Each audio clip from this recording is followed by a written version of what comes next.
기도하고 시작하겠습니다. 감사하신 아버지 하나님, 하나님의 은혜로 오늘 또 이렇게 말씀을 서로 나누게 해주셔서 감사합니다. 우리가 코로나 바이러스로 인해서 얼굴과 얼굴을 대하여 만나지 못하지만은 성령께서는 어디나 계시고 역사하시는 줄로 믿습니다. 하나님께서 이러한 이 시대에 또 이러한 방법으로 주의 말씀을 나누게 해주신 것을 감사하고, 우리가 또 한 시간 집중해서 기록된 말씀 속에 있는 참 뜻을 깨닫고 우리의 믿음이 바르게 성장하는 귀한 시간 되게 해주시기를 바랍니다. 말씀 사모해서 이 시간을 기억하고 또 화면을 통해서 참여하는 사랑하는 모든 주님의 귀한 아들과 딸들을 복 주시고, 이 말세에 어려운 때에 저들이 말씀을 붙들고 끝까지 승리하는 하나님의 아들, 딸들 다 되게 해주시기를 간절히 바라고 예수님 이름으로 기도드렸습니다. 아멘. 고린도 전서를 우리가 이제 보고 있는데, 고린도라는 이 특수한 지역에 예수를 믿는 지체들에게 바울 사도가 보낸 편지 내용입니다. 지금 여러분들이 그 지도를 보시는데, 제가 이런 지도를 몇 개 앞으로도 계속 볼 수 있는데요. 이거는 지금 헬라 알렉산드리아 대왕이라고 보통 우리가 알고 있죠. 역사에서 그 알렉산드리아 대왕이 세계를 그 정복하는 과정에서 이제 피크죠. 알렉산드리아 제국, 그 헬라 제국이라고 보통 그러는데, 얼마나 넓은 지역을 헬라가 지배하고 있었나 하는 것을 보여드리는 거예요. 그 이전에 우리는 그 성경에 나타나 있는 그 큰 나라들이 있죠. 보통 제국 뭐 이렇게 얘기하는데, 이집트를 비롯해서 이스라엘이 이제 그 가나안 땅에 정착했을 때 큰 나라는 그 아시리아였습니다. 아시리아. 그 아시리아는 그래가지고 722년에 그 북이스라엘, 그러니까 열 지파는 이제 그 북쪽에 있었죠. 그 북이스라엘이라고 그러는데, 그 이스라엘을 멸망시킨 나라는 아시리아입니다. 근데 그 아시리아는 북이스라엘을 멸망시키고 나서 그 나라도 멸망합니다. 유다 나라를 침범하기는 했지만도 성공하지 못하고 결국은 그 나라가, 그 큰 나라가 한순간에 멸망을 하게 돼요. 그리고 이제 등장하는 게 바벨론입니다. 바벨론. 그래서 바벨론은 그 유다 나라를 멸망시키는 나라입니다. 유다 나라를 멸망시키는데, 우리는 이제 멸망이라고 얘기하지만 성경을 좀 이렇게 잘 꿰뚫어 보는 사람들의 입장에서는 그 멸망이기보다는 이제 그 하나님께서 하시는 일은 항상 그 남은 자라는 게 있어요. 남은 자, 그 알곡이라고도 할 수 있는데, 그 열매를 하나님께서 이제 구별하시는 거예요. 그 쭉정이와 열매를 구별하시는데, 바벨론을 통해서 사실은 그게 구별이 됐어요. 다는 아니지만 그 하나님의 말씀에 깨어 있는 사람들은 그 바벨론이 침공할 때 포로로 잡혀가라는 말씀에 순종해서 그게 하나님의 말씀으로 알고, 그래서 이제 잡혀간 사람도 있고 또 강제로 끌려간 사람들도 물론 있습니다. 그렇지만은 항상 그게 섞여 있게 돼 있죠. 그런데 하나님께서는 이제 돌아오게 하죠. 또 70년 후에 돌아오는데, 그 바벨론은 그렇게 이제 어떻게 보면은 열매를 구별하는 목적으로 하나님께서 바벨론이라는 나라를 쓰셨다, 이렇게 볼 수도 있고요.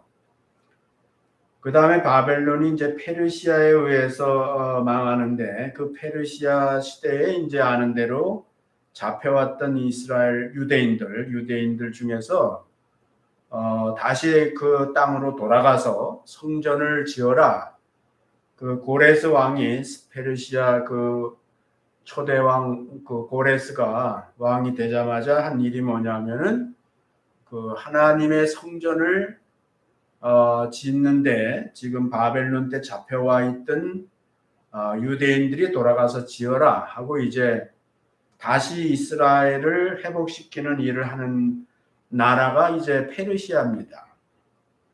파사 제국이라고도 이제 성경에 써 있는데, 그래서 어쨌든 거기 보면은 그거는 이제 예수님께서 오실 때가 가까워 왔기 때문에, 가까웠다는 건 뭐 며칠이 아니고 몇백 년이죠. 그래서 가까이 왔기 때문에 하나님께서 이제 그렇게 예비하시는 거예요. 예수님을 맞이할 수 있는, 메시아를 맞이할 수 있는 그러한 이스라엘로 이제 만드시는 건데, 어쨌든 예수님은 약속대로 이스라엘 땅에 오셔야 되고, 이스라엘 자기 백성이라고 그랬거든요. 자기 백성들 가운데 오신다고 약속이 돼 있기 때문에 그 페르시아의 고레스 왕의 정치적 그 결단은 사실은 하나님이 그렇게 하신 거예요. 하나님께서 성경에 가만히 보면은 고레스 왕을 감동시키셨다 그랬어요. 하나님께서 그 마음을 감동시키셔서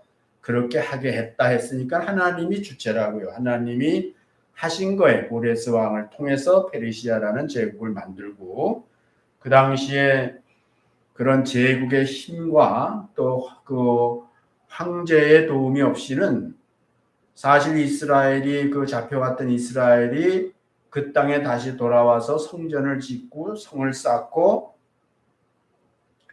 그렇게 할 수가 없다고. 여러분들이 그 에스라서나 느헤미야서 같은 거 읽어보면은 그렇게 황제가 명령을 해서 했는데도 불구하고 그 주변에 있는 족속들이 그 못 짓게 하잖아요. 중단을 시키고 그렇게 항상 위협하고 그러는 거 우리가 성경에서 볼 수 있잖아요. 그러니까는 그런 정도의 힘이 아니고는 제국과 그 황제가 아니면은 이스라엘이 다시 회복할 수가 없어요. 하나님께서 그러기 때문에 그 페르시아를 만들어서 그 고레스 왕을 감동시키시고 그걸 쓰셔서 아닥사스다 왕까지 그 일을 하는데 하나님이 쓰신 거예요.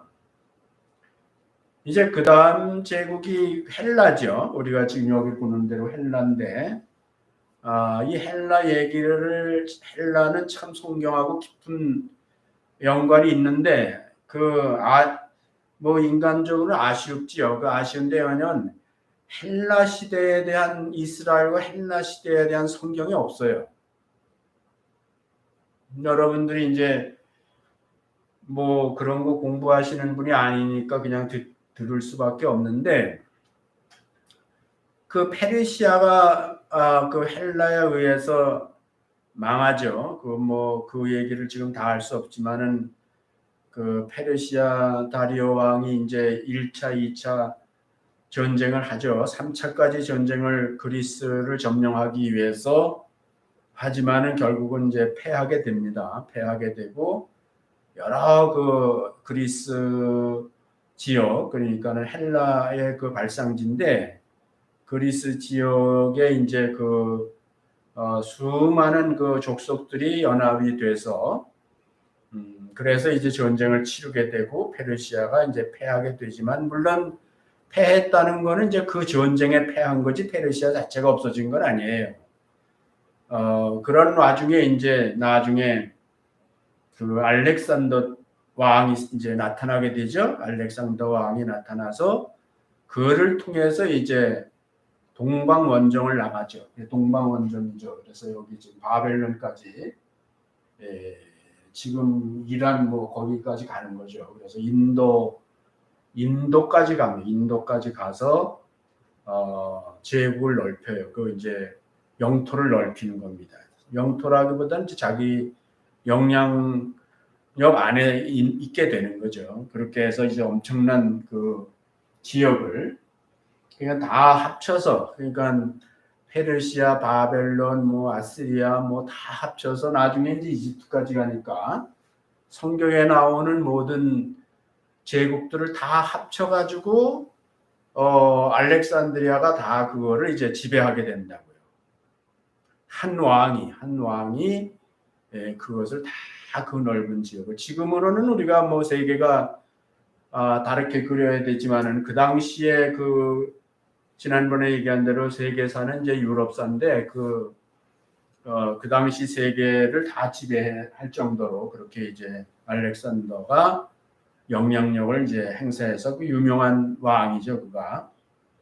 하여튼 그렇게 해서 그 알렉산더가 이제 이만큼 지역 지배를 하게 되었다는 것을 얘기하고, 그 다음 제국이 로마입니다. 로마. 지금의 로마인데, 알렉산더가 그러니까 헬라가 이제 알렉산더 대왕이 죽고 나라가 넷으로 갈라져서 지배를 이제 하게 되는데, 그게 이제 로마가 60년 BC 64년인가에 사실은 로마가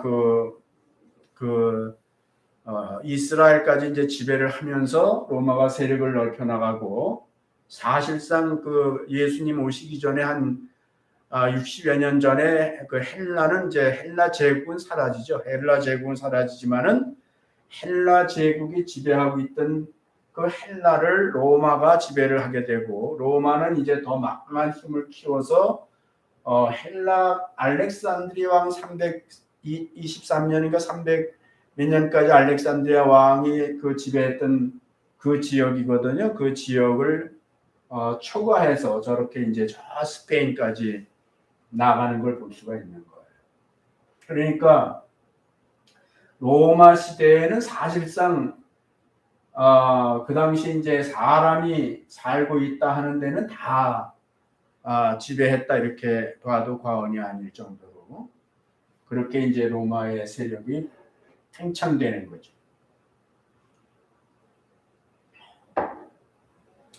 물론 우리는 이제 유대인과 상대적으로 이방 사람들의 그 역사를 지금 우리가 보고 있는 건데, 그러나 우리 예수 믿는 사람들이 하나 알아야 돼요. 성경에 이제 여러 곳에 나와 있지만 세상 나라를 다스리시는 하나님이시라고, 세상 나라를 다스리시는 하나님이라는 말씀이 시편에도 나오고 여러 곳에 나오잖아요. 그러니까는 우리는 하나님은 그냥 뭐 세상 나라는 내버려 두고 그건 자기들 마음대로 뭐 그냥 하는 거고, 이스라엘만 하나님이 관심 가지시고 그것만 섭리하시고 이끌어 가시는, 이렇게 보는데 그건 맞아요. 이스라엘을 섭리하시고 이끌어 가시는데, 그것을 섭리하고 이끌어 가시는 방법 중에 뭐가 있냐면 세상 나라를 다스리시는 거예요. 세상의 나라를 만들기도 하시고 폐하기도 하시고, 그 나라를 만드셔서 그 하나님의 백성을 또 하나님의 백성들을 중심으로 한 하나님의 구원의 역사를 이루어 가시는 거죠. 그 하나님이 약속하신 구원은 이스라엘이나 유대인만을 위한 것이 아니잖아요. 온 세상을 구원하시기로 작정을 하신 분이라는 말에 에베소 1장에 보면은, 그러니까 그 하나님께서 그 뜻을 이루시기 위해서 이스라엘을 통해서 메시아가 그리스도가 오시는데, 그렇게 되는 과정에 모든 세상을 다 하나님께서 그 관여하시는 거예요. 하나님이 그 역사를 만들어 가시는 거예요. 그러니까 우리가 뭐 이 세상 역사, 우리가 지금 얘기하는 이런 세상에 있던 여러 제국과 제국의 형성과 그 제국의 그 통치와 뭐 거기에 많은 것들과 뭐 이런 것들이 다 하나님과 상관없는 게 아니라 하나님이 오히려 그 중심에 계시단 말이에요. 그러니까 예수 믿는 사람들이 그거를 확실히 알아야 된다고요. 우리가 그렇게 잘못하면은 그 이분법을 쓴단 말이에요. 세상은 우리가 뭐 잘못하면 마귀 거, 세상은 마귀 거, 마귀는 세상에서만 활동하는 게 아니에요. 예수 그리스도 저 이스라엘 안에서도 활동을 했어요. 더 강력하게 하죠. 마귀는 어떻게 보면 지금도 마귀는 뭐 교회 바깥에서만 활동하는 게 아니에요.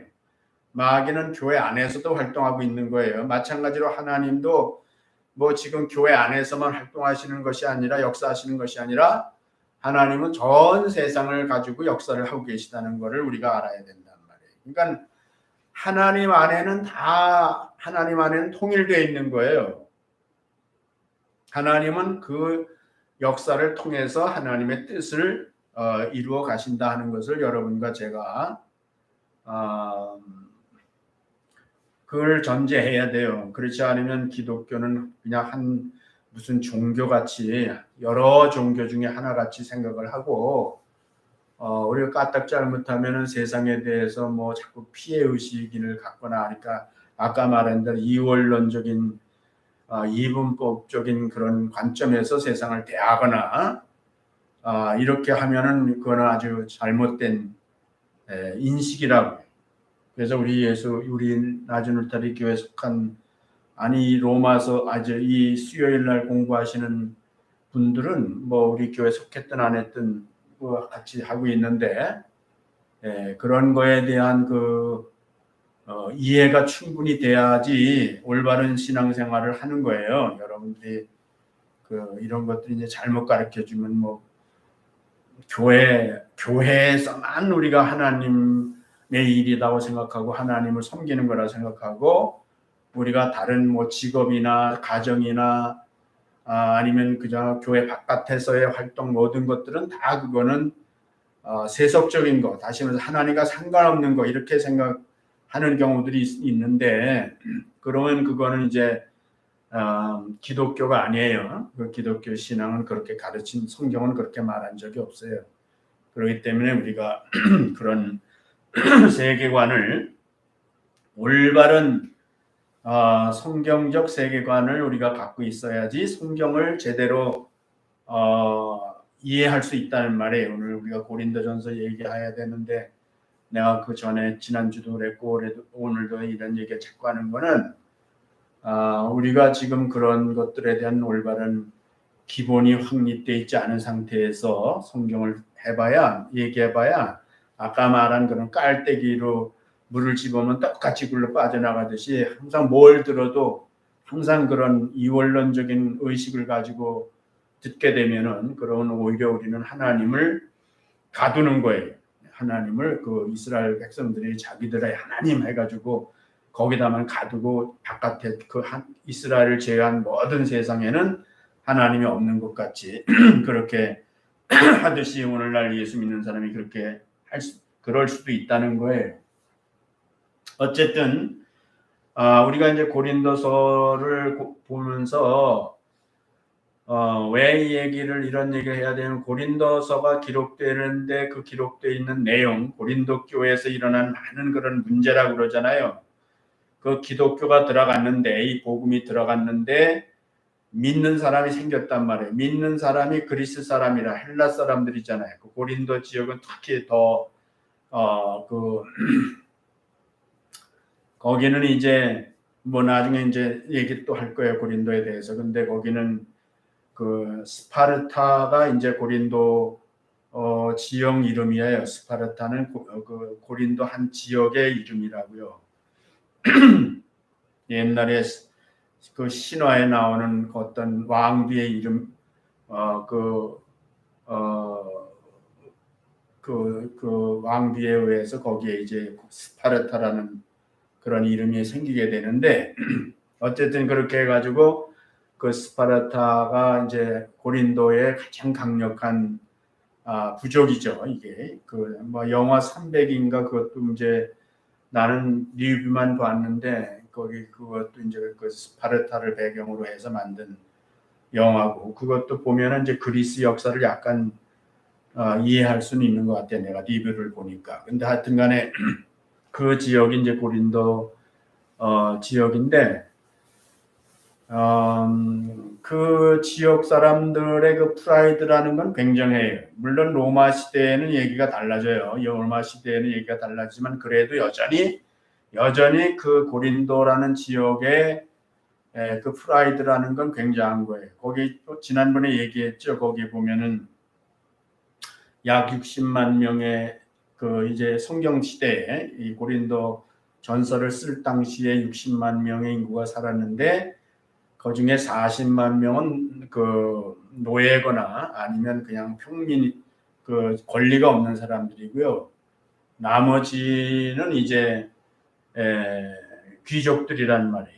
근데 이런 제도는 스파르타 때부터 이어져 내려오는 거야. 스파르타가 이제 그 자기네들은 이제 그 시민이죠. 진정한 시민들은 그 다 군인이 되죠. 군인이 되고 강력한 군인이 돼서 이 나라를 이제 지켜나가는 거예요. 그리고 나머지는 이제 다 스파르타를 위해서 이제 있는 거예요. 그 사람들 농사도 짓고 뭐 일도 하고 그렇게 해서 이제 이 스파르타를 위해서 사는 사람들이고, 그런 그 전통이 예수님이 오시고 바울이 복음을 전할 때에도 그 고린도에 흐르는 전통적인 분위기는 그런 것이 그냥 있었단 말이죠. 그렇기 때문에 고린도라는 지역은 헬라 지역에 속하긴 했어도요, 독특한 지역이에요. 독특한 지역이라고. 그래서 그 알렉산더도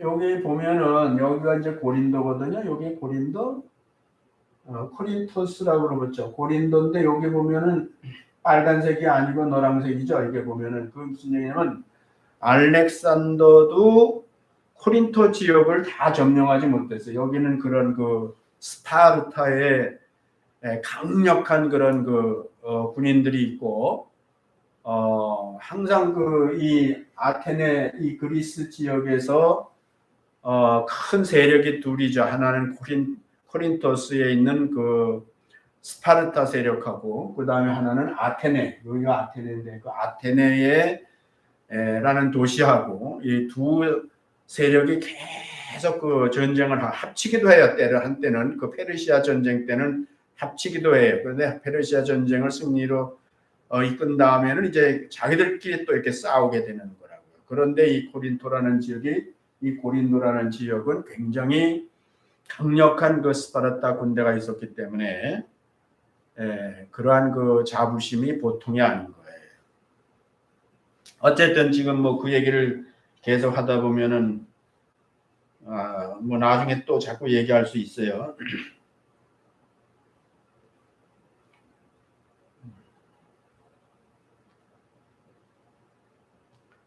이건 이제 고린도 지역을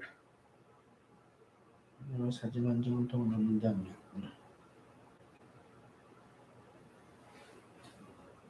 뭐 여러분들 그 화면에 보이시는지 잘 모르겠어요. 근데 뭐 그냥 대충 보면 돼요. 이렇게 해서. 그래서 이게 이제 에게해란 말이에요. 에게해. 그건 다 알죠? 그래서 이쪽이 이제 그리스고 여기가 아테네고 여기가 이제 코린토고 요 밑에가 스파르타고 갱그리아죠. 여기서 로마서를 바울 사도가 여기서 이제 머리를 깎고 로마서를 이제 로마에 보낸 그런 도시입니다. 그 다음에 이제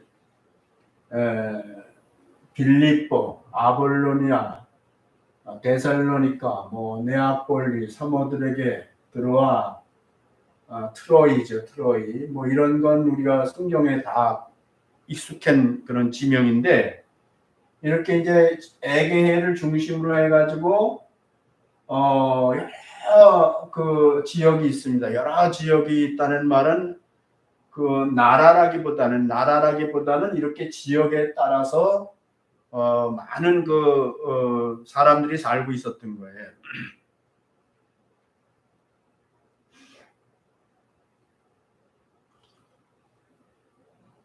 그래서 여기는 뭐 언제나 그렇듯이 지금 이 에게해를 중심으로 해가지고 이 뺑 돌아가면서 있는 이 지역에 약 한 200개 이상, 뭐 어떤 사람들은 한 300개도 됐다 그러는데 그 저기 알렉산드리아 대왕 이전에 그 폴리스라고 그러거든요. 그 작은 도시들을 이렇게 형성하고 사는 거를 갖다가 폴리스 이렇게 얘기하는데, 그런 폴리스가 한 300개 됐다는 사람도 있고 200개 됐다고 하는 사람. 그게 이제 일종의 그래도 그게 하나의 나라예요. 이렇게 보면은. 그래가지고 그게 많은 그 그룹들이 폴리스들이 이렇게 뺑 돌아가면서 여기 살고 있었단 말이죠.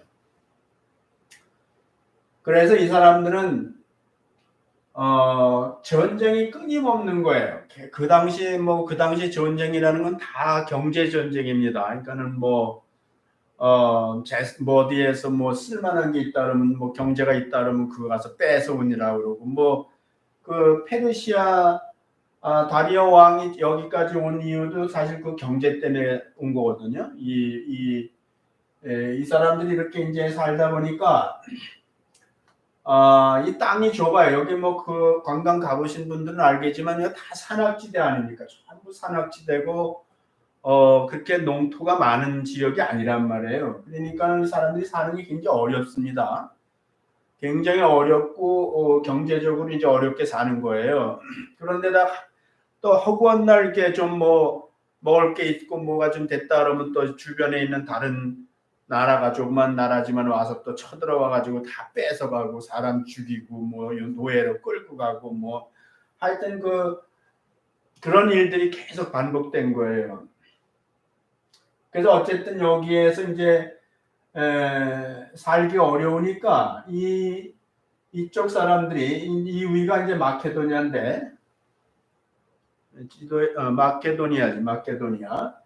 이 마케도니아인데 이제 이 지역 사람들이 이 마케도니아 사람들이 이제 계속 괴롭혔어요. 그러니까는 이 사람들이 이제 그런 면도 있고 또 경제적인 면도 있어가지고 이 아시아 지역인데 이쪽은 아시아 지역인데 지금 터키죠. 소아시아. 그러니까는 우리 에베소서 이런 데가 다 여기입니다. 그래서 일로 이제 건너온 거예요. 일로 건너와서 여기는 비교적 그래도 농사도 지을 수 있고 안정되고 어느 정도 여기는 그렇게 이제 너무 경쟁이 안 되니까 그래서 여기에서 이제 사람들이 살게 된 거라고요. 쉽게 말하면 이 서양 사람들이 이 동양으로 아시아로 넘어와서 산 겁니다. 이 해변으로 뺑 돌아가면서 이렇게 산 거예요. 이 사람들이 이제 열심히 이제 와서 일을 하고 농사도 짓고 그러니까 여기가 이제 많이 개발이 된 겁니다. 개발이 돼 가지고 그 이제 소문이 난 거죠. 그래 가지고 이제 그 페르시아 왕이 다리오 왕이 이제 여기를 완전히 지배하기 위해서 그 이제 세금을 확실하게 받아내기 위해서 그때까지 여기를 지배하고 있었어요. 그 명목상으로는. 그런데 이제 세금을 확실하게 걷어들이기 위해서 여기에 이제 세금을 내라 그랬죠. 세금을 내라 그랬더니 세금 통지가 이제 했더니 이 사람들이 이제 너무 지나치게 그 세금을 요구하니까 거기에 대해서 이제 반기를 들었다고요.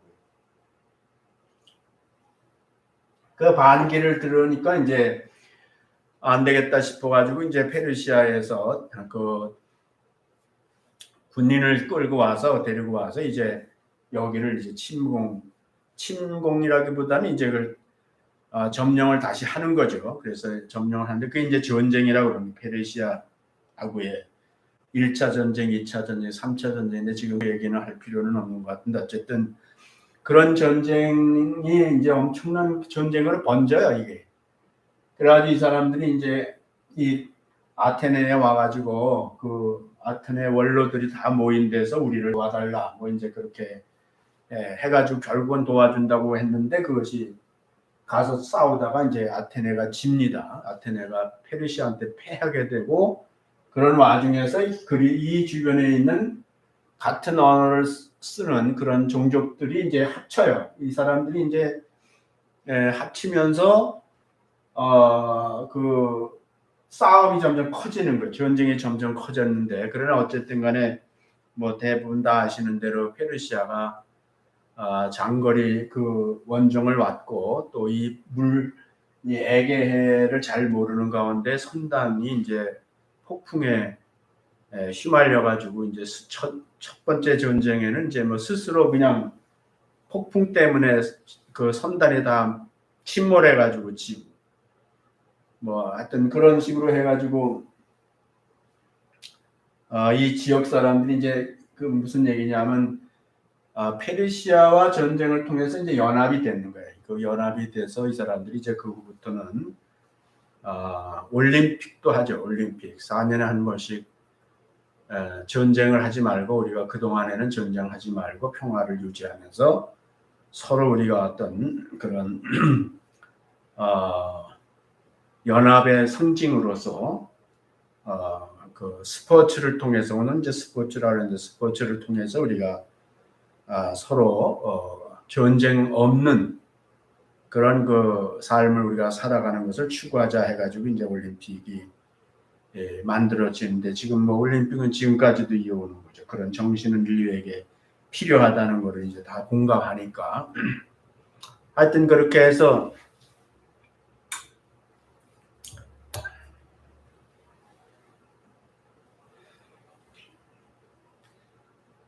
이 고린도라는 지역이 고린도서를 쓸 복음이 전파될 당시에 어떤 그런 상황에 있었나 하는 것을 내가 이제 얘기를 하고 그 고린도서에 바울 사도가 지적한 것들이 있어요. 그 지적했다면 또는 어떤 그런 기준을 제시했다고요. 지난 시간에 내가 얘기했잖아요. 그러니까 어떤 기준들을 제시한 거예요. 이렇게 예수 믿는 사람들 그리스도인이 어떤 그 윤리나 도덕이나 모든 면에 있어서 어떤 기준으로 우리가 살아야 된다 하는 거를 이제 제시를 한 거죠. 아주 이거는 굉장히 구체적으로 제시를 한 거예요. 그래서 그런 제시가 이 고린도 지역에 더군다나 사실은 이 고린도 그리스 전체를 놓고 봤을 때 이 고린도 지역이 변화되면은 고린도 지역이 고린도 사람들이 이 바울을 통해서 하나님의 예수 그리스도의 복음의 그 기준을 그 복음뿐만 아니라 그 복음에 합당한 삶이죠. 인간의 그런 그 삶이 복음을 기초로 한 복음을 토대로 한 복음에 합당한 삶의 기준이 받아들여지게 된다 그러면은 그게 받아들여지고 그 삶이 거기서 실제로 구현된다면 사라진다면은 그건 이제 인류 역사에 그보다 더 강력한 거는 없는 거예요. 그 일종의 말하자면은 그렇게 해서 표현해도 될지 뭐 시험대와 같은 겁니다. 이 기독교에 대한 시험대와 같은 거예요. 그래서 거기에 뭐 하여튼 뭐 종교적인 것부터 시작해서 그런 정치적인 거, 그 군사 전쟁, 경제, 뭐 교육, 철학, 윤리, 도덕, 뭐 이런 모든 것들을 그런 모든 것들에 이 기독교적 기준이 이렇게 제시되는 건데 그게 만약에 고린도라는 이 지역에서 이 스파르타의 본거지라고 할 수 있는 이런 곳에서 이제 받아들여지고 실현된다면은 그거는 전 세계 어디를 가도 그것은 이제 이루어질 수 있는 거예요. 그렇게 될 수 있는 겁니다. 그래서 오늘 이제 1장 여러분들 오늘 2장 읽으셨는데 사실은 1장, 2장, 3장에 그 지적된 주 내용은 뭐냐면은 그 파벌에 대한 그 얘기를 하고 있는 게 파벌에 대해서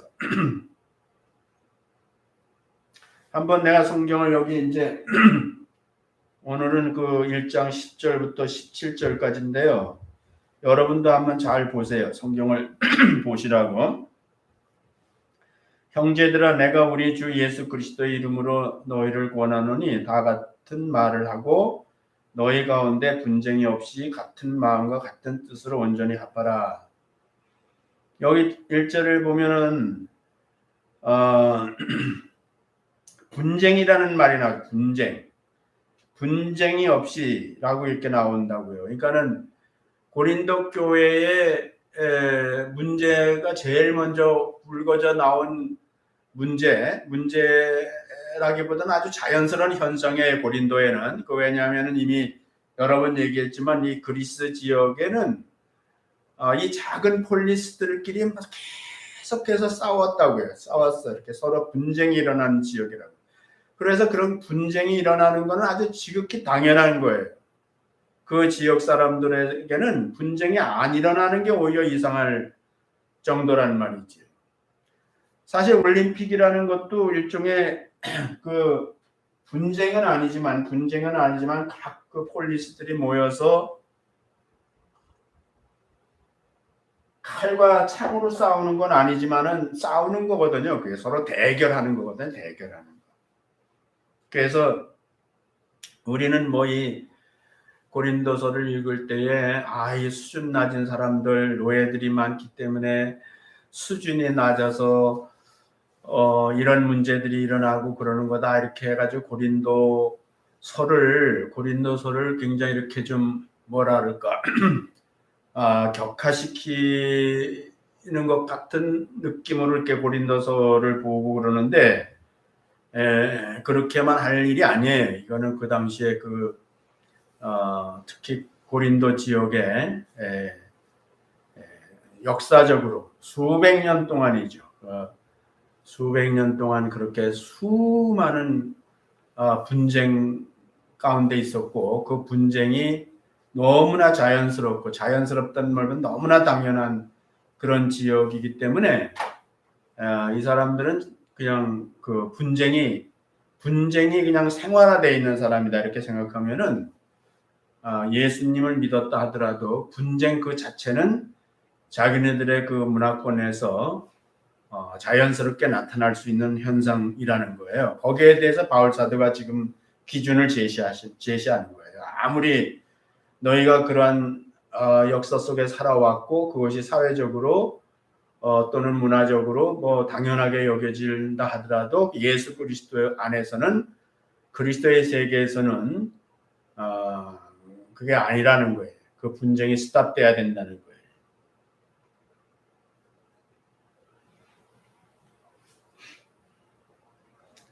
그래서 여기 마음이 나옵니다. 그 마음에서부터 이제 분쟁을 다스리라는 거예요. 마음에서부터 분쟁을 다스려야 된다는 거예요. 성령님이 예수 믿는 사람 마음 가운데 오셔서 성령께서 제시하시는 게 뭐냐면은 분쟁을 다스리는 것이라고요. 그래서 마음과 같은 마음을 가지고 그리스도 예수 안에서 같은 마음을 가지고 같은 뜻으로 온전히 합하다. 마음이 하나 되는 것이 중요하다는 거예요. 마음이 하나 돼야 외적인 것도 하나가 될 수 있는 것이죠. 그래서 기독교 신앙은 마음에서 마음의 신앙이에요. 마음이 오늘날은 이제 우리가 주일날 성막을 보지만 마음이 우리가 지성소라고 지성소. 그 마음에서부터 우리가 이제 변화가 일어나야 되는 거예요. 좀 더 읽어요. 그냥 11절. 내 형제들아 글로에의 지편에서 너에게 대한 말이 내게 들리니 곧 너희 가운데 분쟁이 있다는 것이라. 또 분쟁에 대해서 지적한 거예요.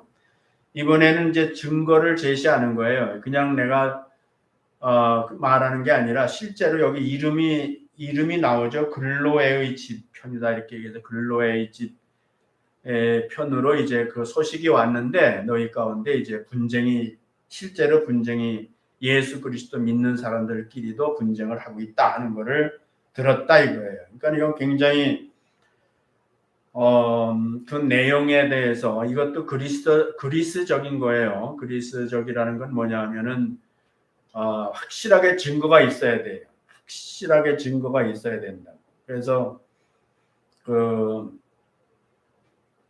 그리스는 그 헤로스토스라는 역사학자가 있잖아요. 그 헤로스토스라는 역사학자가 옛날에 수많은 신화들이 이제 그리스에 있었단 말이에요. 그 신화들을 역사화한 사람이에요. 그 유명한 그리스도토스라는 그 역사가 이제 그 많은 신화를 바탕으로 한 거를 실제로 역사화하면서 그때부터 이제 증거가 있어야 돼. 근거가 있어야 된다. 그냥 떠돌아다니는 신화는 신빙성이 없는 거예요. 그거에 대해서 정리를 해버린 거예요. 그래서 그리스는 이제 그 후에 이제 자연 철학부터 시작해서 인간에 대한 철학까지 이어오면서 굉장히 오늘은 과학이죠. 과학. 논리가 있어야 되고 논리는 증거를 동반해야 되는 거예요. 그러니까 아고라 광장 같은 데서 이제 그리스 사람 민주주의잖아요. 민주주의인데 거기서 이렇게 토론을 한다는 게 뭐냐면은 그 논리를 제시하고 자기가 어떤 내용에 대해서 그 사람들한테 동의를 얻기 위해서 논리를 제시하고 그 논리에 따라서 또 증거를 제시해야 된다. 육하 원칙에 의하여. 그래서 그런 것들이 다 제시가 확실해야 그것이 이제 안건으로 받아들여지고 또 그것에 대한 사람들의 찬반이 나올 수 있는 거예요. 그러니까 이게 다 그리스 문화란 말이에요. 그러니까는 여기 지금 바울이 고린도에 편지하면서 너희들이 분쟁이 있다는데 그냥 내가 뜬 소문으로 들은 게 아니라 여기 누구다 했는데 이 사람은 보나마나 고린도 지역에서 존경받는 사람이에요. 사람들이 무시할 수 없는 사람. 그러니까 이 사람에 의하여 내가 들었다 하면은 이 편지를 읽는 고린도 그리스도인들이 확실한 거죠. 예, 그 사람을 무시할 수 없으니까 자기들이 그것을 인정해야 되는 거죠. 12절 이는 다름 아니라 너희가 각각 이르되 나는 바울에게 나는 아볼로에게 나는 게바에게 나는 그리스도에게 속한 자라 하는 것이니. 그래서 이렇게 사람 중심으로 이제 이게 나눠진 거예요. 사람 중심으로 나눠지는데 이거는 자연스러운 그리스도식 그 분쟁입니다. 그냥 편당이죠. 편당. 나중에는 바울이 이제 3장에 편당이라고 했는데 그 편당이 만들어지는 거예요.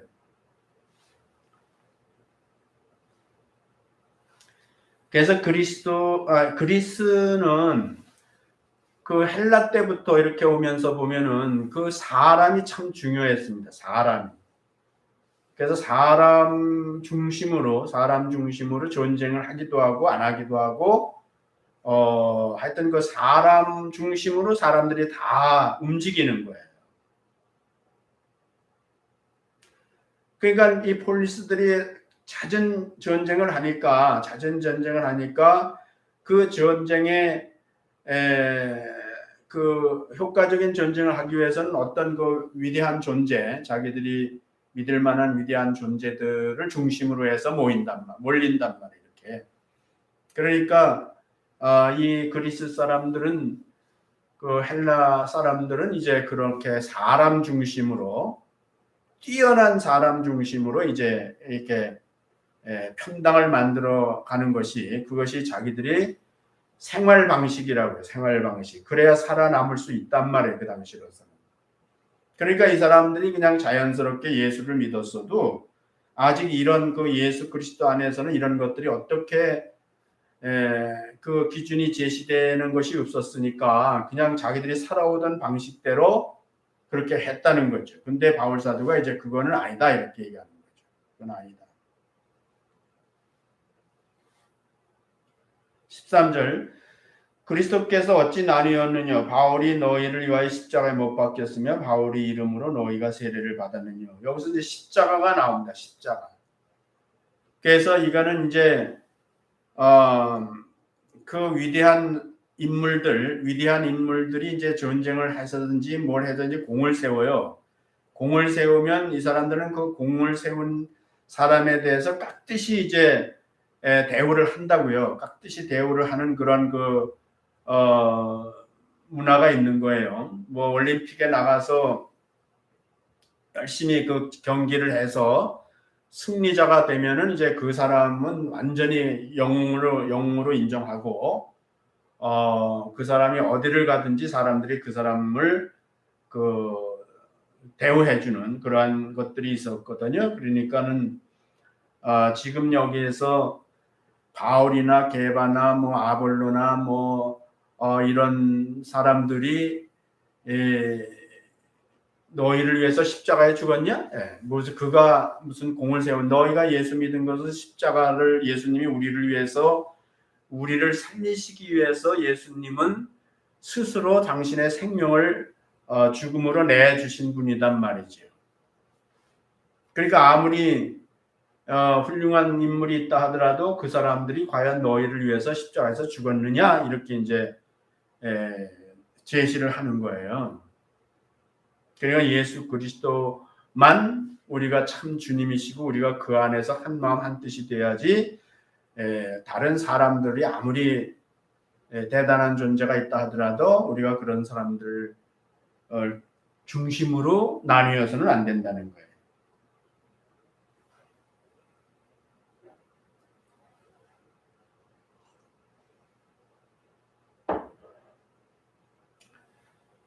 그러니까 우리가 지금도 보면은 사람들이라는 게 뭐 비슷하지 않습니까? 그래서 지금도 보면은 예수 믿는 사람들이라 하더라도 예수 안 믿는 사람들은 이루 말할 거 없죠. 그렇지만 예수 믿는 사람들도 보면은요, 그거 다 사람 중심이 되는 경우가 너무 많아요. 유명한 목사 하여튼 설교 잘하고 여러 가지로 내용을 갖추고 이런 사람들에 대한 그런 그 호감을 갖거나 이래가지고 이제 그 사람 중심이 되잖아요. 내가 언제가 그렇게 얘기했죠. 우리 교회 방문한 분이 자기 유명한 목사님 교회 다니는데 그 목사님 그 사진을 갖고 다니면서 나는 이 목사님 교회의 교인입니다 하고 나한테 자기 소개를 하더라고요. 근데 내가 그 목사를 잘 알죠. 그러면서 이제 자기가 굉장히 프라우드한 거죠. 자기가 그 목사님 교회 다니는 집사다 그러면서 소개를 하는데, 그러니까 그거에 뭐 어쩌고 저쩌고 얘기할 거는 없겠지만은 그러나 그런 걸 통해서 보면은 여전히 지금도 그 사람을 중심으로 해서 이렇게 일종의 그 편당이 아닐 수 있지만 그 그룹에 속한 것들을 이제 프라우드하게 생각하고, 그렇게 되면 이제 다른 사람에 대해서는 이제 분쟁이 될 수 있죠. 그러니까 무시할 수 있거나 아니면은 평가를 다르게 할 수 있거나 이렇게 이제 된단 말이에요. 그건 기독교가 아니에요. 복음에 합당한 태도가 아니라는 거예요. 바울 사도가 지금 그거를 지적하고 있는 겁니다.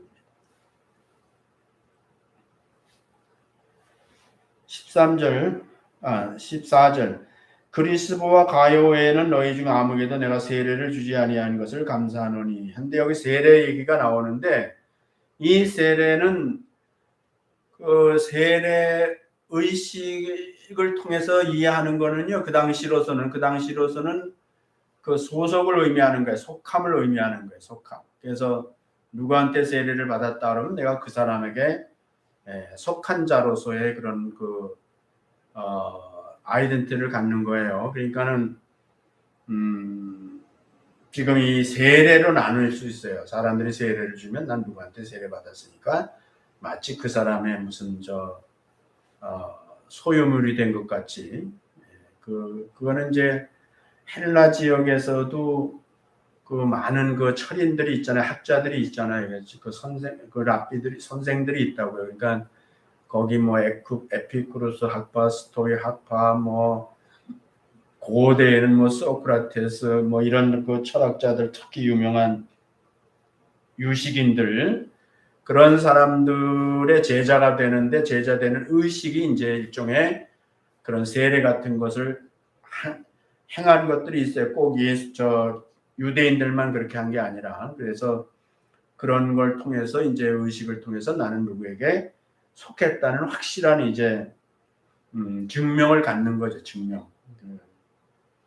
일종의 그런 뭐랄까 입학 그 허가증이라든지 뭐 졸업장이라든지 이런 역할을 했다는 거예요. 그래서 바울 사도가 내가 너희 가운데서 세례를 베풀지 않았는데 기억해 보니까 한두 사람 정도밖에 내가 세례를 준 것 같지 않다 하면서 이제 세례로 그 편당이 지어져서는 안 된다는 거예요.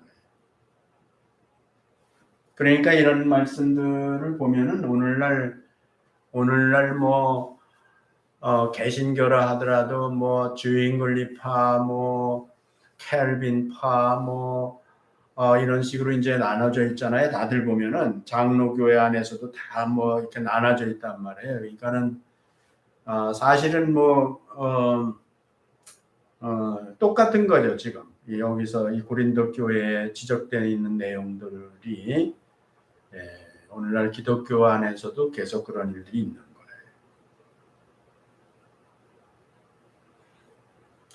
우리가 성경을 예수 그리스도 중심으로 성경을 확실히 이해를 하고 깨닫고 우리의 그 믿음의 근거가 이렇게 좀 그 월드적인 성경 전체적인 가운데서 우리가 이 성경을 통해서 제대로 이해를 해야 되는데 그렇지 않고 그러니까 가르침 어떤 뭐 아무것도 뭐 배경도 없고 성경도 잘 모르는 사람들한테 이렇게 목사가 가르치거나 뭐 이렇게 하면은 그분들은 이제 들었으니까 그냥 그게 단가보다 하고 그냥 거기에 이렇게 맹정적 신앙을 갖게 된다고요. 맹정적 신앙을.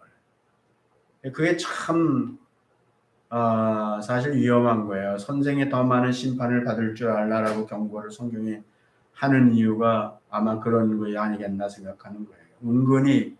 은근히 자기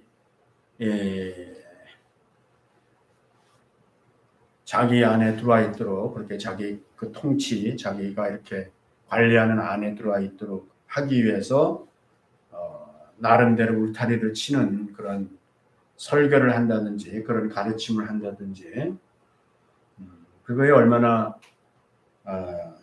반복음적인가 복음에 합당하지 않은가 하는 것을 우리가 이제 이 고린도서를 통해서 아는 거예요. 하여튼 그 고린도 지역에 있는 예수 믿는 사람들이 이런 말씀을 배워가지고 수백 년 동안 이어온 그런 그 편당의 전통, 사람 중심의 영웅 중심으로 그 분쟁, 그 서로 편당이 지어지고 그런 것들이 만약에 해소되고 그것이 다 이제 사라지고 정말 예수 그리스도 안에서 이제 그런 것들이 다 무너진 가운데서 정말 올바로 예수 안에서 한 마음 한 뜻이 돼서 거기에 진정한 교제, 연합이 이루어진다 그러면은 그거는 굉장한 거예요. 만약 그렇게 된다면 그 당시에 있던 무슨 철학이든지 무슨 위대한 인물이든지 그거 다 초월하는 것이 뭐냐? 그게 바로 복음이라는 거예요.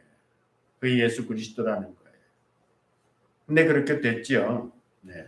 물론 뭐 100% 그렇게 되는 건 아니지만 어쨌든 나중에 보면 이 그리스 지역이 고린도뿐만 아니라 온 지역이 다 예수 그리스도 안에서 하나가 교회가 되는 걸 볼 수 있어요. 14절 봐요. 15절 이는 아무도 나의 이름으로 세례를 받았다 말하지 못하게 하려 함이라. 내가 또한 스데바나 집 사람에게 세례를 주었고 그 외에 다른 아무에게 세례를 주었는지는 알지 못하느라. 그리스도께서 나를 보내시면 세례를 주려 하심이 아니요 오직 복음을 전케 하려 하심이니 말의 지혜로 하지 아니함은 그리스도의 십자가가 헛되지 않게 하려 함이라 그랬어요.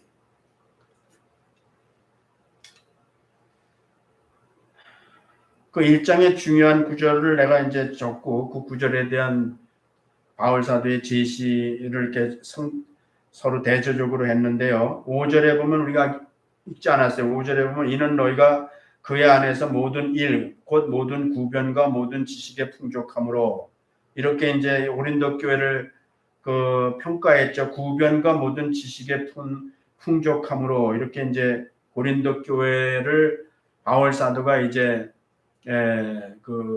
인정하고 있는 거예요.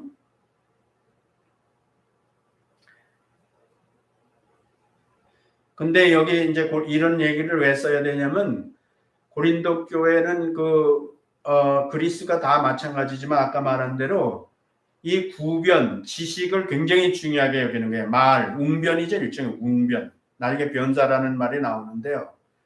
그러니까 이 고린도 지역에는 그리스 사람들은 그 웅변을 굉장히 중요하게 여깁니다. 그 웅변에 죽기도 하고 살기도 하는 사람들이에요. 300이라는 영화 본 사람도 알겠지만 거기도 아주 참 가슴이 떨리게 하는 그런 놀라운 그런 문장의 말들이 있잖아요. 그 알렉산더가 그 그리스 사람을 하나로 묶어서 세계를 정복하고 지배한 데에는 그의 뛰어난 여러 가지 뛰어난 면도 있었지만요. 그 말이 사람들한테 엄청난 영향을 줬죠. 말이. 그는 아리스토텔레스 자기 빌리포스 이 마케도니아 왕 빌리포스의 2세입니다. 2세인데 그 사람이 이제 교육을 20살까지 받아요. 20살까지 받는데 그 사람을 교육한 사람이 아리스토텔레스입니다. 이 사람을 통해서 윤리학, 철학, 문학, 정치학, 자연과학, 의학 등 그 당시의 모든 학문을 아리스토텔레스로 인해서 이제 배우게 된 거예요. 그래서 이 사람이 말을 잘합니다. 이 알렉산드리아 왕이 사람들을 움직인다고요. 그래서 최고의 보물은 내 안에 있는 꿈이다. 우리가 이제 이런 말로 그리스 말로 하면은 더 멋있는데 최고의 보물은 내 안에 있는 꿈이다 하면서 자기의 꿈을 갖다가 보물로 그렇게 표현을 할 때 사람들이 이제 그 꿈에 대한 가치를 절절하게 느끼게 만드는 거잖아요. 꿈이 있기에 오늘의 내가 존재하고 나의 미래가 존재하는 것이다. 이런 것들을 이제 웅변적으로 말을 할 때 사람들이 거기에 이제 오늘날 영화 한 편을 보고도 사람들이 막 그냥 마음이 동하고 움직이는데 그 당시 사람들로서는 이런 말을 들으면 가슴이 막 뛰는 거예요. 고난을 견디고 극복한 자의 삶이 진정한 삶이다.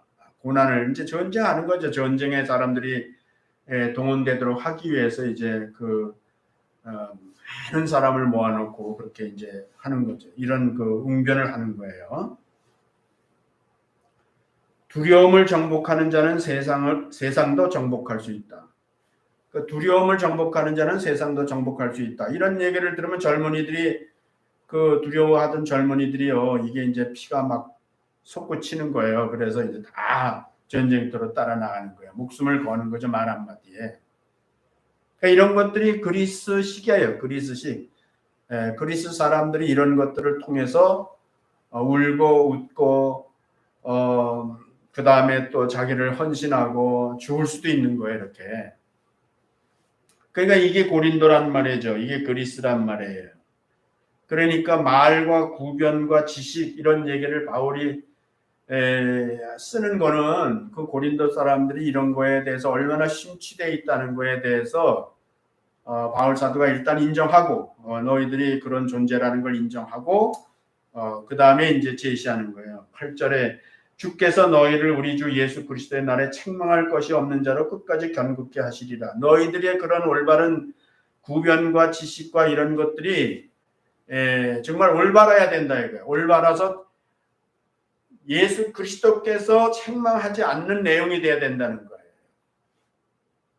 사람들의 말에 현혹되지 말라는 것이죠. 그런 것들은 주님께서 인정하지 않는다는 거예요. 고린도 전서 4장 20절에 가면은 여기에 대한 언급이 또 하나 나와요. 하나님의 나라는 말에 있지 아니하고 오직 능력에 있습니다. 고린도 사람들에게는 이 말이 중요하단 말이에요. 말. 사람들은요, 이게 음악이나 이 말을 통해서 사람들의 감정이 막 열리고 그 감정이 또 움직이면 심장도 막 뛰어요. 그래가지고 이 말을 그렇게 잘해야 되고, 그러니까 뭐 오늘날도 웅변 학원이 있듯이 그 당시 그리스 시대에는요, 이 말을 하는 거를 배우는 거를 굉장히 중요하게 생각했어요. 사람들을, 왜냐하면 이게 홀리스들이 다 이렇게 모여가지고 각각 자기 다른 생각들을 갖고 있기 때문에 그 사람들을 다 움직여야 돼. 한 마음으로 묶어야 돼요. 그렇기 때문에 이제 그렇게 이제 말로 웅변을 잘 해서 지식이 겸비된 웅변을 잘 해서 사람들이 하고 이제 거기에 감동을 받아야 된단 말이에요. 근데 바울은 뭐라고 제시한다고요? 말에 있지 아니하고 능력에 있다고요. 말만 중요한 게 아니라는 거예요. 참 우리가 시간이 다 돼서 오늘 그만해야 될 것 같은데 참 우리가 이런 말씀들을 보면서 고린도 교회로 한정할 것이 아니라 오늘날 우리들도 이 말씀이 기준이에요. 이거는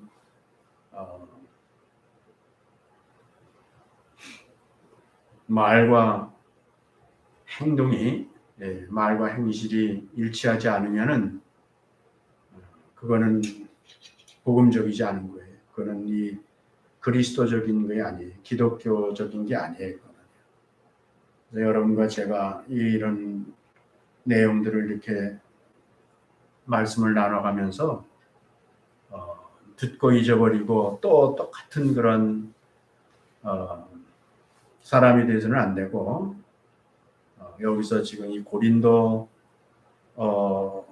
지역에 그 수백 년 동안 이어져 오는 그런 전통과 문화와 습성과 가치관과 이런 것들에 대해서 바울 사도가 이제 기독교적인 예수 그리스도의 세계, 예수 그리스도의 안에 그 하나님의 백성들에게 새로운 마치 모세가 율법을 제시하듯이 우리에게 이제 그 기준을 가장 합당한 기준을 제시하고 있는 거예요. 그래서 그런 것들이 다 어떻게 보면 이제 무너져야 돼요. 배설물로 여겨야 돼요. 상대적인 가치로 이건 절대이기 때문에 그런 것들이 이제 다 벗어날 수 있어야 된다. 그런 것들을 접어놓을 수 있어야 돼요. 그러지 않으면 변화가 안 일어나고 그러지 않으면 세상을 변화시킬 수 없어요. 여기 알렉산더가 로마가 세상을 점령했잖아요. 근데 기독교는 그 세상이 아니에요. 온 세상을 점령해야 된다고. 내가 다음 시간에 기독교 지도를 하나 보여드릴 거예요. 일단은 그런 식으로 고린도식으로 하거나 그리스식으로 하거나 이런 식으로 해갖고는 세상을 하나님이 원하시는 올바른 목적으로 이렇게 점령할 수가 없는 거예요. 오늘 여기까지 할게요. 기도하겠습니다. 하나님 아버지 감사합니다. 저희들이 성경을 볼 때에 그 성경이 기록될 당시에 배경들이 있는데 우리가 그런 것들을 충분히 잘 이해하고 성경을 보면은 그 말씀이 더 확실하게 이해가 되고 오늘 우리가 또 말씀을 따라 순종하여 살 때에 우리가 그 말씀 밖에 넘어가는 삶이 아니라 그 말씀에 합당한 삶이 되어야 될 줄로 믿습니다. 사랑하는 주님의 귀한 아들, 딸들이 어려운 때에 이 혼동의 세상에서 정말로 제대로 말씀을 잘 이해하게 도와주시고 저들의 삶이 복음에 합당한 모습으로 실제로 능력 있게 능력으로 나타나는 삶이 되게 해주시기를 간절히 바라며 예수님 이름으로 기도드렸습니다. 아멘.